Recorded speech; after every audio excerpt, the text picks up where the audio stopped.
Dean is joining us now. I'm sure he has a very busy day today when people are saying, where is the man who said, I told you so? Dean, can I go back to the beginning? And when you decided to run, were you deciding to run, and just remind people of this, because of ideological differences with the president, or did you just say, like, look, I love the guy, he's a great guy, he's my president, I supported him, I endorsed him, but I just don't think he can serve at this point? Well, first of all, Michael, thanks for having me. Second of all, I have not yet said I told you so and don't intend to. Third, okay. I was referring to my mission as more Paul Revere than George Washington, meaning yes, what I was really taking on, you asked the question about why, what I was really taking on is a culture of silence that I think is the worst, most dangerous affront to democracy. Yeah. It was a silence that I saw amongst my Republican colleagues when I first joined Congress, as they would eviscerate, excoriate Donald Trump quietly, privately in the halls of the Capitol, and then publicly get in front of the cameras and worship him. And I thought it was a disease unique to the right, and lo and behold, I saw that it was contagious and infecting the left as well. Now, very different men, Donald Trump and Joe Biden, but that culture of silence infuriated me.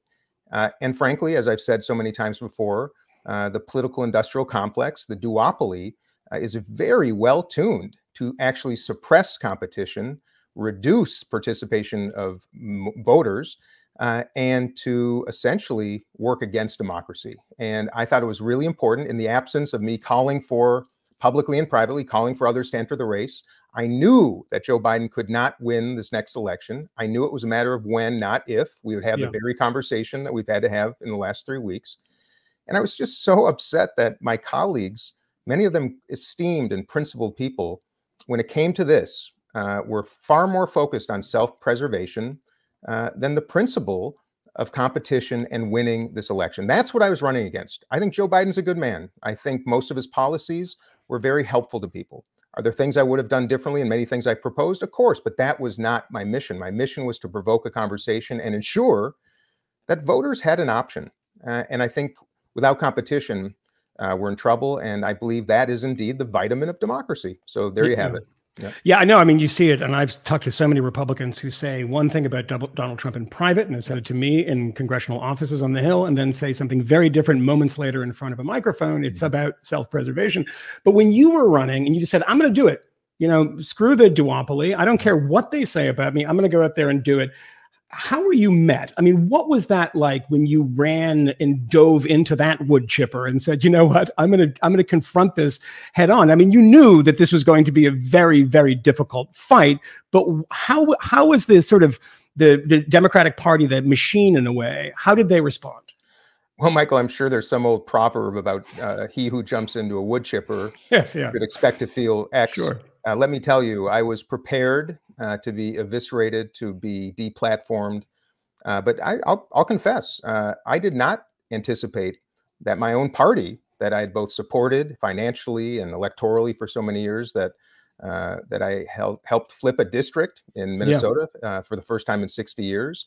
I was pretty astounded that I was not dismissing the president. I was not trying to be mean-spirited towards him. I was trying to uphold the principle of competition.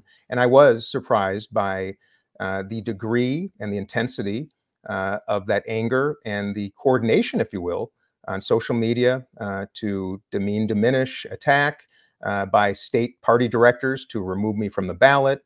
You know, the whole mechanism. And frankly, you know, not one invitation to join MSNBC for the last year. And that includes my run for president, serving as the ranking member of the Middle East Subcommittee on Foreign Affairs. And so I learned a lot about how this system works. And by the way, I have no animosity. I have no resentment because it was a mission of principle. And when you pursue such missions, you have to be ready for people to first laugh, then to get angry, and then at the end to say they knew it all along. And that's where we find ourselves now. You're a better person than I am, Congressman. I would be very angry and very resentful. So where are you now? I mean, look, you picked up a handful of delegates. We don't know what the process is going to look like right now. I mean, Barack Obama comes out with a letter saying, we love you, Joe Biden, not endorsing Kamala Harris, but a number of people are already. The sort of dominoes are falling. What does this process look like from now on? And are you involved in it? Are you saying like, look, I'm going to get back on the horse here and we need some competition even in this very late stage of the game? Moments ago, you referenced the op-ed that I placed in the Wall Street Journal this morning, which was, of course, timely. I argued two things: that if the president wasn't going to proactively step aside, that we should conduct a secret ballot straw poll in the Democratic caucus, share the results directly with him to let him know that this is game over. And anticipating that would happen, stage two is to conduct a mini primary. And I just tweeted in the last hour, Michael, that I think what we should do is conduct 4 televised town halls in 4 regions of the country, do a straw poll of every Democratic delegate, about 4,000, invite Vice President Harris and the top 3 other vote getters to participate in this series of 4 town halls, and then allow delegates at these town halls to ask questions and introduce candidates to the country, get the eventual nominee ready for campaign mode, and perhaps most importantly, as Jim Clyburn has thoughtfully pointed out, a great opportunity to vet VP candidates. And my principle, Michael, is competition. That's why I entered the race. I think it is the vitamin of democracy. And I'm not going to change my principles in favor of politics. Yeah. And do I think Vice President Harris is able and prepared for the job? Of course I do. But do I think it would actually help her and give credibility to Democrats and to the eventual nominee to go through some type of an introduction to the country? I think yes. And I do imagine most of my colleagues and most of the country feels the same way. So that's what I believe should happen. Do I believe that I would be among the top 3 vote getters of Democratic delegates? No. I received 500,000 votes. Joe Biden received 14 million. I'm not an insider. I did not endear myself to the Democratic National Committee, and I'm sure to delegates.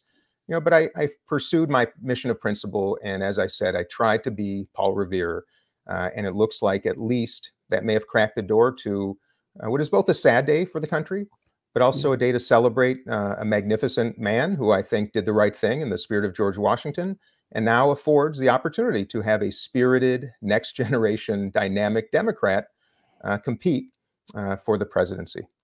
Congressman, this is the process now. One would imagine Joe Biden steps aside. I mean, you thought about it. You said, I'm going to run, and you went into this very kind of unfriendly territory and did so. One would presume that, all right, well, now I can do it. He stepped aside. But it kind of sounds like you're saying that the same system is in place, and now it's just going to coalesce around Kamala Harris, but you're suggesting maybe we should actually have a straw poll type vote on this. But do you see the kind of Democratic machine that treated you in a particular way existing in a slightly different form to push Kamala Harris into November? Of course I do. And there are 2 challenges I felt that the country, that at least Democrats faced, one of which was our likely nominee was not going to win, and someone had to say the quiet part out loud. That was my first and foremost priority, which I tried to do. The other is to both understand and eventually propose some reformations to, I think, first of all, a duopoly, not just the Democratic Party, but the Republican Party, both of them private corporations, by the way, that do not answer to voters, that answer to their officers. And that means the de facto incumbent, in this case, Donald Trump on the GOP side, and Joe Biden on the Democratic side. And I don't think it serves democracy well. So to answer your question, yes, it's the same mechanism, same people. They believe the best thing to do is hide any discord and disarray, to coronate certain candidates who are kind of the favored insiders in the group. And look at that's their perspective. I have a different one. I believe it's a perspective that should be elevated and shared, but is the time to do that right now? Of course not. Yeah. So that is what is happening. And look at the end of the day, I wanted to ensure that we created some type of dynamic to elevate a candidate more likely to beat Donald Trump. When I started this mission, Vice President Harris's numbers were actually below Joe Biden. Turn up the clock now a year, it has switched. She is much better positioned than he. Joe Biden he reached his ceiling and it was declining. I do believe Kamala Harris has a higher ceiling. How she introduces herself as the presidential candidate nominee, who she chooses as her VP, the platform and policies that she promotes, will dictate how far she can go. And I think it could be quite remarkable. That's what's most important to me right now. next phase perhaps is to elevate, I should say expose how this really sickening system operates. I mean, best of luck to you. I mean, we saw the Bernie Sanders people saying something very similar in 2016, which I resonated with me. And I said, God, that really looks like there's a lot of thumbs on that scale. In fact, and Michael, I in the early days of my campaign, when I started enduring the same that Bernie Sanders had, I tweeted a note of apology to him. I had dismissed everything he had said those many years ago, blew it off as just a sore loser. And the truth is, he was right. And he effected some reformations that I think were helpful. But let me make one more appeal to everybody listening and tuning in. The real problem here is that only 1 in 10 Americans participate in primary elections. That's what the parties want. They don't want broad engagement and participation in primaries. They want the party faithful to essentially check the box of the coronated person. That's typically how this works. If more Americans would simply get out and vote in primaries, it is the best way to start affecting change within the system and elevate far more appealing, broadly appealing candidates. And I think that's the most immediate call to action that doesn't take any reformation, just a little bit of inspiration.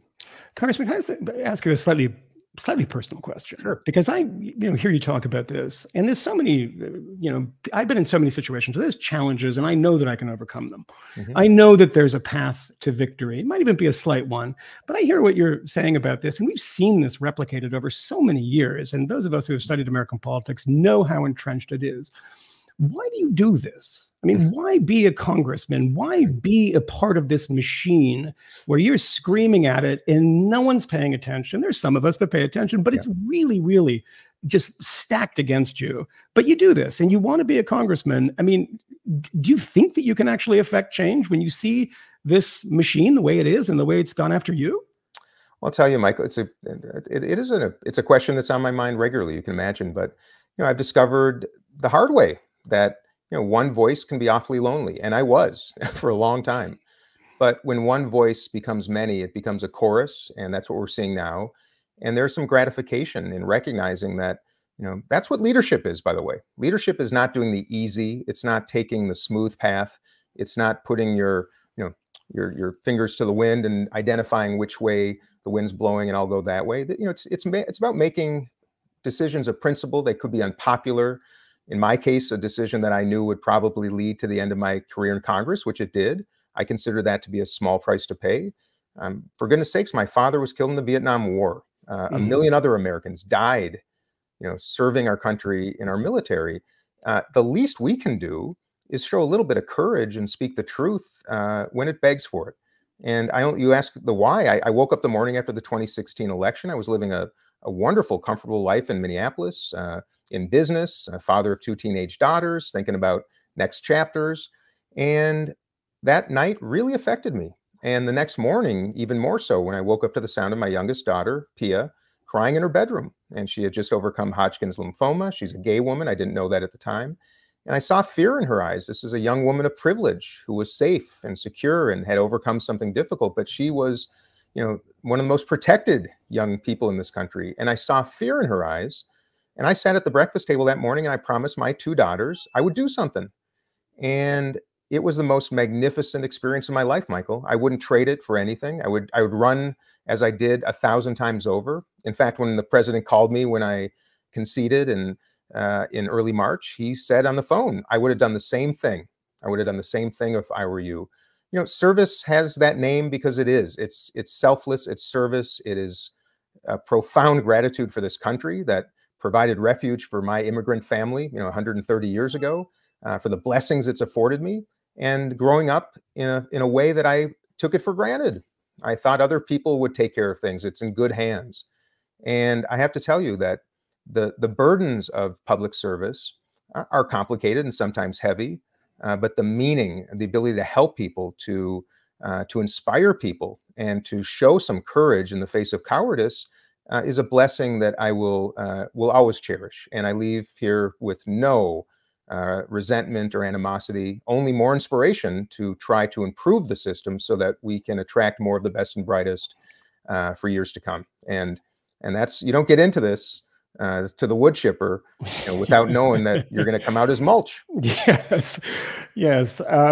Congressman, before I let you go, I just want you to react to some news that just came across the transom that Gavin Newsom, California governor, has endorsed Vice President Harris. And I suppose that's a disappointment to some people. What is your reaction to that? I mean, it seems like the coronation is on.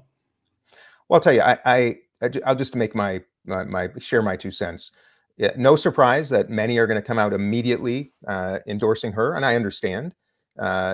Many believe that the most expeditious way to move on and reorient and reset is to simply get right to it. Barack Obama is one, probably the most prominent Democrat, has said that we should do a process, that we should not just hand the baton. I think that's antithetical, actually, to what the country wants. I also think it's appropriate to give the vice president a day or two or a little bit of time to stand up a campaign and to get ready.